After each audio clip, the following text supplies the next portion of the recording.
എന്റെ പൊന്നെ ചിരിച്ചിരിച്ച് ഇടപാട് തീരുന്ന സാധനം. All are proud of you. എങ്ങനെ സാധിക്കുന്നൊരു സമ്മതിക്കണം. ഒന്ന് കണ്ടു നോക്കാം നമുക്ക്. ചിരി അടക്കത്തില്ല, നമുക്ക് നോക്കാം. Very proud. So, a warm welcome back to Kerala. Sanju now become നാട്ടില് വേലയും കൂലിയില്ലാത്ത ആൾക്കാരും പോലെ. അല്ല ചങ്ങായി, നിങ്ങൾ ശരിക്കും സ്കൂളിന്റെ പടിവാതിൽ പോയിട്ടുണ്ടാ? വെറുതെ എന്നാ പറയേണ്ടത്, വാങ്ങിയതാ, പൈസ കൊടുത്ത് വാങ്ങിയതാണ്. എന്തൊക്കെയോ ഉണ്ടെന്നൊക്കെ പറഞ്ഞു കിട്ടു. വക്കീലാന്നോ അല്ലെങ്കിൽ ഡിഗ്രി ഉണ്ടെന്നോ എന്തൊക്കെയോ ഇങ്ങനെ കേൾക്കുന്നുണ്ടേ. 1-ാം ക്ലാസ്സിലെ കുട്ടി ഇതിൽ നന്നായിട്ട് പറയട്ടെ. ഇഷ്ട 1-ാം ക്ലാസ്സിലെ കുട്ടി, LKG കുട്ടി. ഇപ്പോഴത്തെ വിദ്യാഭ്യാസം, കേരളത്തിന്റെ വിദ്യാഭ്യാസത്തെ എന്നാ പറയണ്ടേ, ഇതാണോ എന്ന് ചോദിക്കും. ഇത്രയും പേര് കാണുന്നല്ലേ അതല്ലേ, പാർലമെന്റിലൊക്കെ എത്രയോ പേര് കാണുന്നതാണ്. പാർലമെന്റിൽ പോട്ടെ, ഇന്ത്യയിലെ ഇത്രയും 1.5 കോടി ജനങ്ങളുള്ള ഈ ജനങ്ങൾ മുഴുവൻ കണ്ടുകൊണ്ടിരിക്കുന്നിടത്ത് ഇതാണോ കേരളത്തിന്റെ സാക്ഷരത എന്ന് പറയുമ്പോൾ നാണം കെട്ട്, ഇങ്ങനെ നാണം കെട്ട് നിൽക്കും മലയാളി. ഇതാണോ നിങ്ങളുടെ MP എന്ന് ചോദിച്ചപ്പോൾ എന്തൊരു അവസ്ഥയാണ് ശരിക്കും നടക്കുന്നത് എവിടെ നിന്നറിയാലോ. നമ്മുടെ ആരാധ്യ പുരുഷൻ, അല്ലെങ്കിൽ നമ്മുടെയൊക്കെ ക്രിക്കറ്റിലെ ഇപ്പോഴത്തെ കേരളത്തിലെ ദൈവം, എൻ്റെ ദൈവം എന്ന് വേണമെങ്കിൽ ഞാൻ പറയാട്ടോ, ഞാനൊരു വലിയൊരു ഫാനാണ് സഞ്ജുവിൻ്റെ. ആ സഞ്ജുവിനെ സ്വീകരിക്കാൻ നേരത്ത് അവിടെ ചെന്ന് എയർപോർട്ടിൽ ചെന്നപ്പോൾ ഈ ഇന്ത്യയിലെ പ്രമുഖമായിട്ടുള്ള കുറേ ചാനലുകൾ വന്ന് സംസാരിക്കാൻ പറഞ്ഞപ്പോഴാണ് സംസാരിച്ചത്.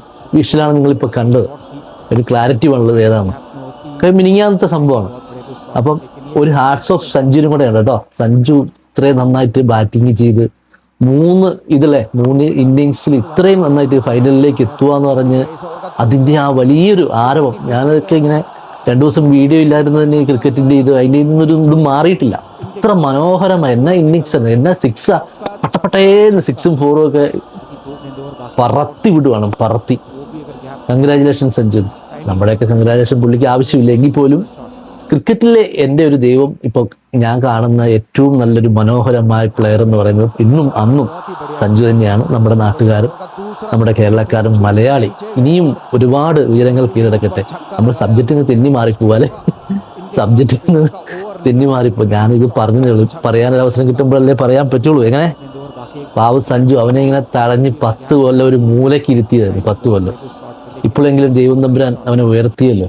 ഇനി അവര് ഈ ഉത്തരേന്ത്യൻ ലോബി എന്ന് പറഞ്ഞ സംഭവമുണ്ട്, അവരൊന്ന് ചവിട്ടി പുറത്തിടാതിരിക്കട്ടെ. Come to the point. നമുക്ക് നെക്സ്റ്റ് വീഡിയോയിലേക്ക് പോവാം. എന്നാലും എൻ്റെ റഹീം ചേട്ടാ, എന്നാ പറയണ്ട, റഹീം റഹീം MP, താങ്കൾ ഒരു എന്താണ് പറയണ്ടത്, ഒരു ഡിക്ഷണറി മേടിച്ച് വായിച്ച് പഠിക്കാൻ. നമുക്കിപ്പോൾ ഒരുപാട് പുസ്തകങ്ങൾ മേടിക്കാൻ കിട്ടും. ഹിന്ദി പഠിപ്പിക്കുന്നുണ്ട്, ഇംഗ്ലീഷ് പഠിപ്പിക്കുന്നുണ്ട്, 5 മിനിറ്റ് കൊണ്ട് പഠിപ്പിക്കുന്ന ഒരുപാട് വാട്സപ്പ് പ്രോഗ്രാമുകളുണ്ട്. ഒന്നും വേണ്ടെന്നേ, ഏതെങ്കിലും അധ്യാപകനോട് പറഞ്ഞ് എന്നൊന്ന് ഇംഗ്ലീഷ് പഠിപ്പിക്കാവോ, ഒരു ദിവസം 1/2 മണിക്കൂർ സ്പെൻഡ് ചെയ്താൽ മതി. ഇപ്പോൾ 1 മണിക്കൂർ സ്പെൻഡ് ചെയ്താൽ മതി. നമുക്ക് സ്ഫുടമായിട്ട് പഠിക്കാൻ പറ്റുന്ന കേസേ ഉള്ളൂ, ഇംഗ്ലീഷ് ആയാലും ഹിന്ദി ആയാലും.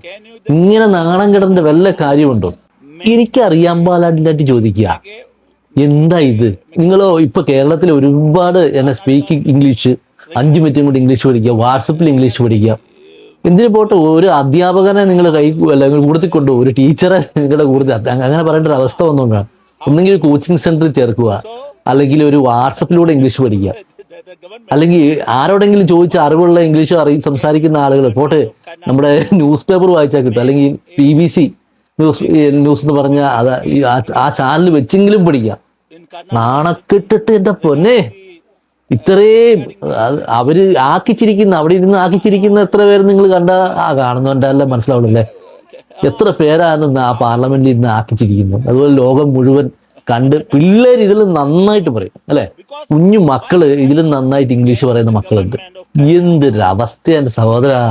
അടുത്ത വീഡിയോ വരുന്നുണ്ട്, കർണാടകത്തിൽ പോയിട്ട് ഇംഗ്ലീഷ് പറഞ്ഞ അറിയാൻ മേലെങ്കിൽ പിന്നെ പറയാൻ പാടില്ല. ഈ സഞ്ജുവിന്റെ അടുത്ത് വന്നിട്ട് സഞ്ജുവിനെ സ്വീകരിക്കാൻ നേരത്താണ് ഇദ്ദേഹം ആദ്യത്തെ ഇത് പറയുന്നത്.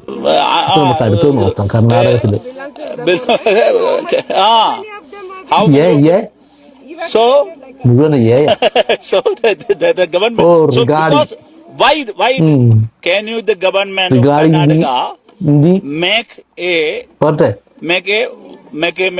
make a audit in Karnataka city regarding the this member of പാർലമെന്റിലല്ലേ, പാർലമെന്റിൽ പറഞ്ഞ് MP-യുടെ ആ പാർലമെന്റിൽ സംസാരിക്കുന്നത് നമുക്കൊന്ന് Sir, കണ്ടിട്ട് that is വരാം. why Rajdeep Sardesai, who is a veteran journalist, Laga, laga, laga, laga, laga. said, what Kerala thinks today, India thinks tomorrow. Sir, Yeah, but yeah, in yeah. this Council of States, പറയാൻ Rajya ഉദ്ദേശിച്ച് Sabha, ഇത്രയേ ഉള്ളൂ. we are forced to നമ്മള് expose the politics നമ്മുടെ ഒരു കാര്യങ്ങൾ അല്ലേ, ഈ പൊതുജനം എന്ന് പറയുന്ന by the union. കഴുതാന്ന് വേണമെങ്കിൽ പറയാല്ലേ, പൊതുജനം വേണം കഴുതാന്ന് പറയും. ഈ പൊതുജനം കഴുതാനുള്ളതാണ് ഇങ്ങനത്തെ പറ്റുന്നത്. ഇങ്ങനെയുള്ളവന്മാരെ ഒന്നും തിരഞ്ഞെടുക്കില്ല എൻ്റെ പൊന്നു മക്കളെ. നമ്മുടെ ഒരു വിഷയം അവിടെ ചെന്ന് അവതരിപ്പിച്ച് അതിൻ്റെ ഒരു ബില്ലോ എന്തെങ്കിലും പാസ്സാക്കാനോ അല്ലെങ്കിൽ പൊതുജനം നേരിടുന്ന ഒരു വിഷയത്തെക്കുറിച്ച് സംസാരിക്കാനാണ് ഇങ്ങനെ നമ്മൾ തിരഞ്ഞെടുത്ത് വിടുന്നത്. ഇത്രയും വിവരമില്ലാത്തവരെ അങ്ങ് പറഞ്ഞയച്ചിട്ട് എന്തെങ്കിലും ഏതെങ്കിലും ഒരു ഭാഷ നന്നായി പറയാൻ പറ്റിയെങ്കിൽ, ഇനി ഇംഗ്ലീഷ് അറിയത്തില്ല ഹിന്ദി പഠിക്കാലോ, ഹിന്ദി പഠിക്കാൻ എന്തെല്ലോ ഓപ്ഷൻ ഉണ്ട്, അതുപോലും ചെയ്യാതെ ഇത്രയും നാളായിട്ട് അത് ഇപ്പോൾ ഇത്ര 5-6 കൊല്ലമായില്ലേ, എത്ര കൊല്ലമായി ഈ പരിപാടി തുടങ്ങിയിട്ട്. ഹിന്ദി പഠിക്കാൻ ഏറ്റവും എളുപ്പമെന്നാണ് പറയുന്നത് മലയാളിക്ക്. അതെങ്കിലും പറ്റുമോ? അതെങ്കിലും ഇതിലും നന്നായിട്ട് പഠിക്കുമല്ലോ. കുറേ ഭാഷ ഹിന്ദിയെ മലയാളത്തിൽ പെട്ടെന്ന് പഠിക്കാൻ പറ്റും. അത്രയും നാൾ ഡൽഹിയിലൊക്കെ പോയി നിൽക്കുന്നതല്ലേ, അതൊക്കെ പഠിച്ചുകൂടെ? നാണം കെട്ടിട്ട് നമുക്ക് പിള്ളേർ അങ്കിളെ ഇതിലും നന്നായിട്ട് ഞങ്ങൾ പറയുമെന്ന് പറയും.